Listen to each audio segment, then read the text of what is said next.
what I buy becomes my husband's property too. If that's unacceptable, then maybe we should just divorce. Charles, my husband, often tries to take things from me for reasons that seem completely unreasonable. He even attempts to give gifts I bought for my parents to his own parents, just to make himself look good. But that's not how it works. When I confronted him about it, his face turned pale. Before I married Charles, my grandparents had left me a significant gift, a piece of real estate. I thanked them, thinking this would be a future safety net for both me and my husband. But my grandparents, who were always wise and cautious, advised me to keep it a secret, even from Charles. They insisted that I keep the knowledge of my passive income and financial independence to myself. I felt a pang of guilt about hiding this from Charles, but I chose to follow my grandparents' advice. After my grandfather, who cared deeply for me, passed away, I continued my life with Charles. That's when the incident occurred. One day, while checking the account where I managed our living expenses, I noticed that $10,000 had been withdrawn. This account, which I primarily managed, was meant to cover our household costs, using the money Charles contributed. It was a huge sum, and I had no memory of withdrawing it, which meant it had to be Charles. When he came home that evening, I confronted him. Hey, $10,000 is missing from our living expenses account. Do you know anything about that? Yeah, I lent it to my mom. She was in some kind of trouble, he replied casually, confirming that he had indeed given the money to his mother, Lisa. And you didn't think to tell me? I asked, astonished. It's fine. Besides, it's my money that I earned. We have some savings, so it's not a big deal. That amount won't hurt us, he said, brushing it off. If Lisa was in trouble, what could I do? I had to help. But yeah, I probably should have said something. The account was for both of us, and if he had taken the money from a separate account he had before we got married, it would have been fine. But taking such a large sum from our shared account without a word, that was too much. When I cited his selfishness, Charles frowned, clearly irritated. Okay, I'll tell you next time, he muttered, dismissing the issue and quickly heading to the bathroom. I felt a knot in my stomach. He hadn't always been this way. When we first got married, he was attentive and always listened to me. Was this how marriage changed people?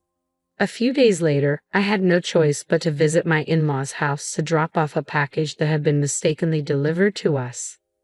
Oh, Megan, thanks for bringing this over. Why don't you come in for a bit? Lisa said, greeting me warmly. I hadn't planned on staying, but it felt rude to refuse, so I stepped inside for a cup of tea. As I sat in the living room, I noticed some new, luxurious items, high-end cosmetics, glamorous clothes, and various health products. Oh, my wonderful son gave them to me as a gift, Lisa said with pride. I realized then that the $10,000 in our account had been used for these extravagances. Charles had told me Lisa was in need of money, but it seemed she had used it on indulgent purchases instead. I couldn't help but feel uneasy knowing that the money had been spent on luxurious products for my mother-in-law. As I sipped my tea, unable to muster a smile, I noticed the shift in my in-laws' demeanor. Their cheerful expressions faded, replaced by a stern, almost threatening look. My son is such a wonderful boy, always thinking of me and getting me these lovely gifts. But what about you? My mother-in-law asked pointedly. Yes, as his wife, are you treating my son the way he deserves? My father-in-law added, his tone laced with suspicion. There was something unsettling in their voices. We heard that you give him a hard time about the money he spends on me, my mother-in-law continued. That doesn't seem right, does it? It became clear to me then. Charles had painted himself as the victim to his parents, making it seem like I was the unreasonable one for questioning his decision. Their fearful, accusing gazes now made perfect sense. I felt a deep weariness settle over me. I had never imagined being treated so poorly by both my husband and his parents. The constant neglect and lack of respect were taking their toll, and for the first time, I began to seriously consider divorce. I thought that if I divorced Charles, I would return to my parents' house and use my savings from passive income to rebuild their home. The house, a two-story structure built over 30 years ago before my brother was born, had become too spacious and difficult for my parents to manage as they aged. With just the two of them living there now, even the handrails we'd installed for their convenience weren't enough to make it comfortable. A cozy, one-story house would be far more suitable for them. So I immediately called my parents to discuss my plans. Surprisingly, they weren't shocked at all about the potential divorce. Instead, they were thrilled about the idea of rebuilding their home. We're so happy you're thinking of this, my mother said, her voice bright over the phone. Even if we won't be living there for long, it's wonderful knowing it's being done with your income, and you can take over the house afterward.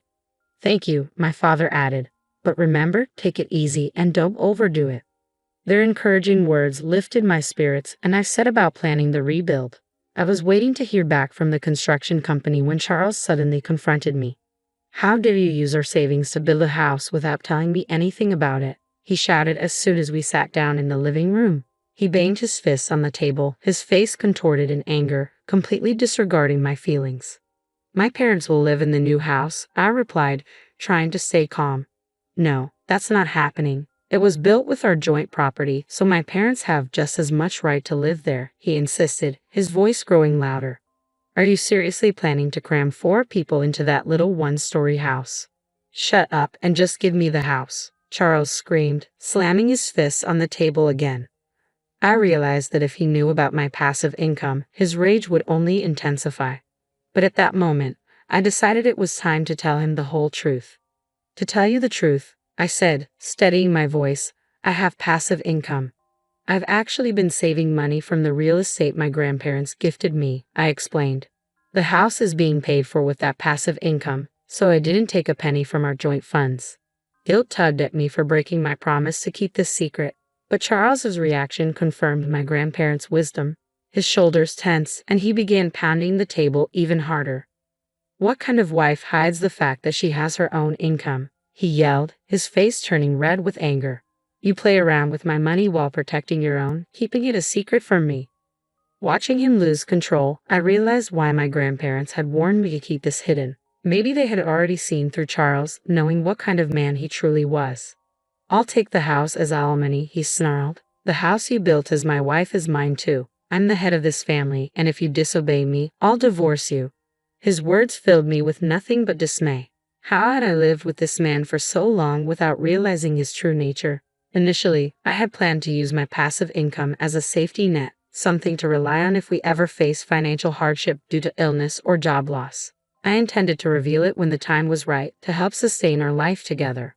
But now, any desire to share that money with him had vanished. Be my guest, I said coldly as I rose from my seat and walked out of the house, leaving Charles and his demands behind. I couldn't stand being near Charles, so I decided to stay at a business hotel for the night to cool off. I planned to return home the next day with a clearer mind. However, when I walked in the following morning, Charles was waiting for me, a smug, unpleasant grin plastered across his face. As I entered, he approached me, holding a sheet of paper behind his back. With a smirk, he revealed it. It was divorce papers, already filled out. You're lying about that passive income, aren't you? He accused. You made it up to cover the fact that you were actually taking money from our joint account. His accusations were as baseless as ever, and I found it impossible to reason with him. I had been honest with him from the start, and now I saw no point in trying to convince him further. I'm telling the truth. I do have passive income, I reiterated. Here you go again, Charles sneered. I know you can't live without me. He shoved the divorce papers into my hand, still smirking. Let me know when we can move in, he said with a dismissive wave as if it were all a game. I'm going out for a drink. He patted me on the shoulder and walked out, humming cheerfully, completely oblivious to the turmoil he'd caused. In that moment, I saw Charles for who he truly was. He hadn't changed, he had simply hidden his true nature from me all this time. From the beginning, he had looked down on me, never once truly considering my feelings. Without hesitation, I packed my belongings, filled out the divorce papers right then and there, and left the house for good. I decided to move in with my parents temporarily, explaining everything to them. We agreed to stay together until the new house was completed. The next day, I knew my life was finally moving in the right direction. I felt a wave of dismay as I looked at my phone and saw that my call log was filled with missed calls from Charles. Then, as if on cue, my phone rang again. It was him. Reluctantly, I answered, hoping this would be our final conversation. Hello. Hey, he said, his voice laced with impatience. All your stuff is gone, you know. His tone left me puzzled. He was the one who had initiated the divorce, so why was he suddenly panicking when I simply left? Yes, we're getting a divorce, so that's normal, I replied calmly. I won't be coming back, so feel free to use the empty space however you like. There was a brief silence on his end, as if my words were finally sinking in. It seemed he was beginning to grasp the reality of my situation and the fact that I truly had passive income. After a long pause, he spoke again, but this time in a tone so sweet and pleading that it caught me off guard. Hey, he began hesitantly. Could you let my parents live in the new house? I don't care if I have to live with your parents too. Please? I was stunned. I've already told you it's a small, one-story house, I reminded him. Please, he persisted. I said I'd surprise my parents with a house. His words left me speechless. How could he even think of giving away a house he didn't own, and to present it as a surprise? It was beyond reckless and utterly absurd.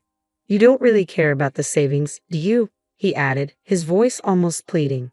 You have no idea how much I was worrying about the money. I couldn't believe what I was hearing. Charles was still trying to manipulate me, thinking only of himself and his parents without any regard for the truth or the consequences of his actions. I gave you an allowance, saved for our living expenses, and tried my best to make ends meet. I began, my voice steady, but that has nothing to do with what's happening here. You're careless with money and you leave all the hard work to others while pretending to have everything under control. You plan to present the house to your parents as if you prepared it all by yourself, didn't you? When in reality, I did all of this for my parents. Charles suddenly fell silent, and my frustration only deepened. It was infuriating how he tried to take credit for something he had no part in, using my hard work and intentions to impress his own parents. He was trying to take advantage of my genuine feelings and seize what wasn't his. I won't give you the house I built with all my heart and soul for my parents just so you can show off to yours, I declared, rejecting his plan once and for all. He began to rant even louder. But husbands and wives are supposed to help each other, he protested. I'll tell them you built it, please. We're not a married couple anymore, are we? I replied firmly. We're strangers now. I already filed for divorce. The shock in his voice was evident. You? Already filed it? Why are you so surprised? You're the one who asked for the divorce. I didn't think you would actually leave me, he stammered. Hey, let's start over. Let's talk it out and try to be a good couple this time. I couldn't believe what I was hearing. This was the man who had spent our savings on his own mother, threatened me with divorce, and belittled me until the very end. There was no way I would ever consider getting back together with someone like him. No, thank you, I said, my decision unwavering. Please give my regards to your parents. And with that, I hung up the phone, feeling a sense of finality and relief. I ended the call with a bright, resolute click. The following day, my phone was flooded with voicemails and messages from Charles, pleading for reconciliation. He claimed we could still start over, that he loved me, but I was certain his true motive was to access my property and fortune. To sever all ties, I promptly blocked all his contact information, including that of his parents. In the meantime, the house was completed, and my parents and I settled into our new, comfortable home. Life felt rejuvenated. Later, I ran into a mutual friend who knew Charles and shared the news of our divorce. She offered her sympathy and filled me in on recent developments concerning my ex. Charles had abruptly resigned from his job, claiming he no longer needed to work hard because he had acquired real estate. The company was unable to reach him, but he attempted to retract his resignation the next day. His bosses were furious, lecturing him about the trouble his sudden disappearance and incomplete notice had caused. They were particularly incensed that he hadn't considered the impact on his colleagues. Charles tried to fabricate an explanation for his actions, but it quickly became apparent that his divorce and reliance on my income were the real reasons behind his behavior. His lies unraveled, and the company refused to rehire him.